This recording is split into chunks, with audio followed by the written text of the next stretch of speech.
Olá, seja bem-vindo ao canal Histórias em Geral. Hoje iremos falar um pouco sobre a crise venezuelana. É um fenômeno econômico, social e político que vem se desenvolvendo no país desde 2012. Mas nos últimos 2 anos a situação se agravou, porque milhares de venezuelanos vêm por falta de alimentos e fontes de energia. Em 5 de janeiro, o presidente da Assembleia Nacional, Juan Guaidó, foi impedido pela polícia de entrar no parlamento e concorrer à reeleição para seu cargo. E o deputado Luiz Parra foi eleito em seu lugar com o apoio dos deputados chavistas. Já se inscreva no canal, deixe o seu like, ative também o sino das notificações, que é muito importante para que você fique por dentro de tudo que acontece no canal. A situação atual da Venezuela. A Venezuela vive uma situação única no mundo, que é um país que tem um presidente eleito, Nicolás Maduro, e outro autoproclamado deputado e presidente da Assembleia Nacional, Juan Guaidó. No final de abril de 2019, Guaidó libertou o político da oposição Leopoldo López da prisão domiciliar.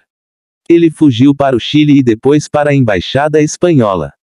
Ele então apelou para as Forças Armadas venezuelanas para se juntarem à sua causa e, assim, derrubar Nicolás Maduro. Ele também convocou todos os opositores de Maduro a realizarem grandes manifestações contra o governo em 1º de maio de 2019. Embora Guaidó tenha ganhado apoio na comunidade internacional, ele não conseguiu convencer os militares. A alta hierarquia das Forças Armadas reforçou sua lealdade a Maduro, e ele começou a prender vários colegas associados a Guaidó, incluindo o vice-presidente do parlamento, Edgar Zambrano. Venezuela, 2019.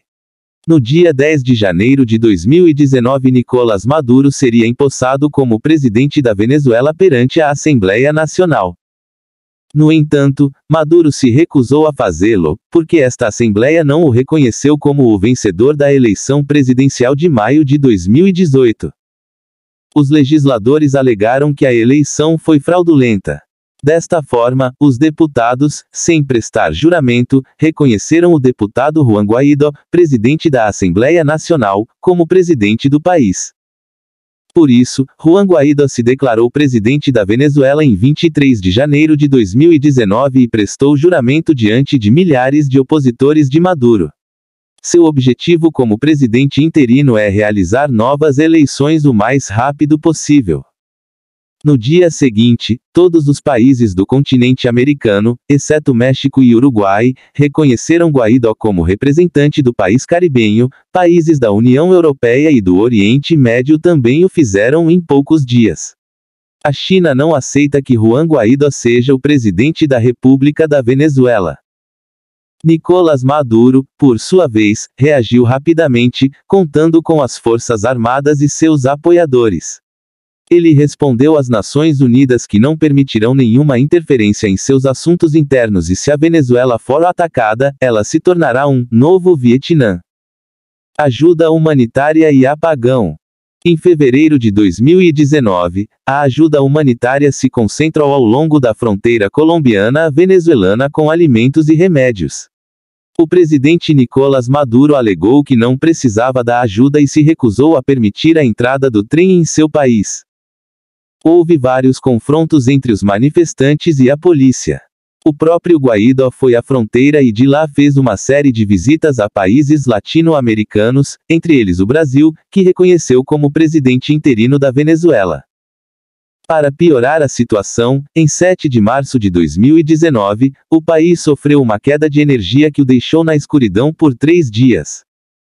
Maduro acusou os Estados Unidos de patrocinar um ataque às usinas de energia da Venezuela, enquanto alguns meios de comunicação especularam que isso poderia destruir a própria estrutura de poder.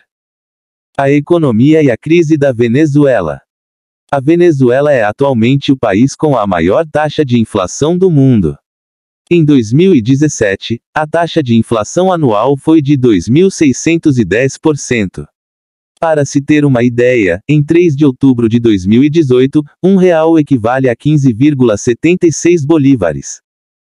A economia do país é fortemente dependente da venda de petróleo, e quando o preço do produto começou a cair, o PIB da Venezuela sofreu uma grande queda. Sem o dinheiro do petróleo, o governo não pode subsidiar as importações de alimentos básicos, como trigo e arroz. A população enfrenta uma crise tão grave no abastecimento de produtos básicos. Com a erosão social, o já alto índice de violência explodiu nos últimos 2 anos. O país é hoje o segundo mais violento do mundo. A taxa de homicídios em 2015 foi de 57,2 por 100 mil pessoas. A mortalidade infantil, que diminuiu nos últimos 10 anos, aumentou 30%. Política e crise na Venezuela. O atual presidente da Venezuela, Nicolás Maduro, enfrenta uma crise sem contar com o equilíbrio econômico de seu antecessor, Hugo Chávez. É por isso que o presidente Maduro depende das Forças Armadas para se manter no poder. Em junho de 2017, Maduro ordenou que os militares realizassem exercícios militares na Amazônia para demonstrar suas capacidades. Maduro também carece do carisma de seu antecessor e, como resultado, está vendo sua popularidade declinar dentro e fora do país. Pepe Mujica, ex-presidente do Uruguai e estrela da esquerda latino-americana, chamou-o de louco. No entanto, em meio a esse cenário instável, o presidente Maduro assumiu o poder. Em 2017, a Suprema Corte da Venezuela decidiu dar poderes legislativos a Maduro.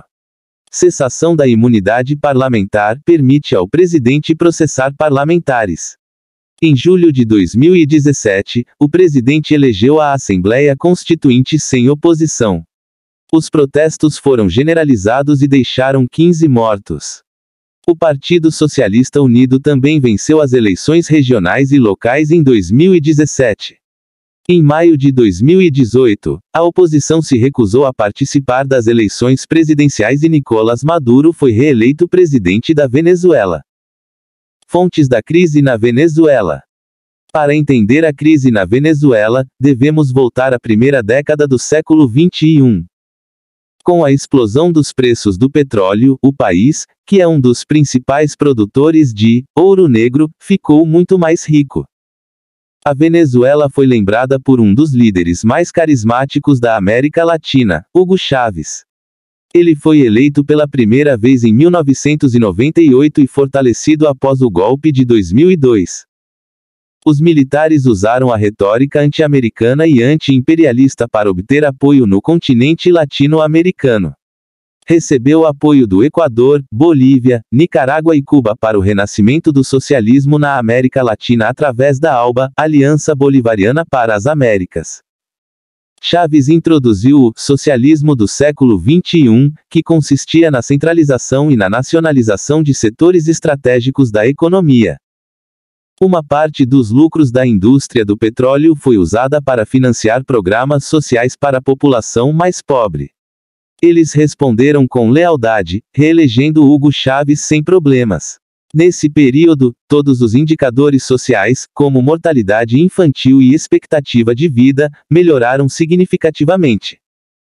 Por outro lado, o presidente venezuelano promoveu uma verdadeira caça às bruxas contra seus adversários.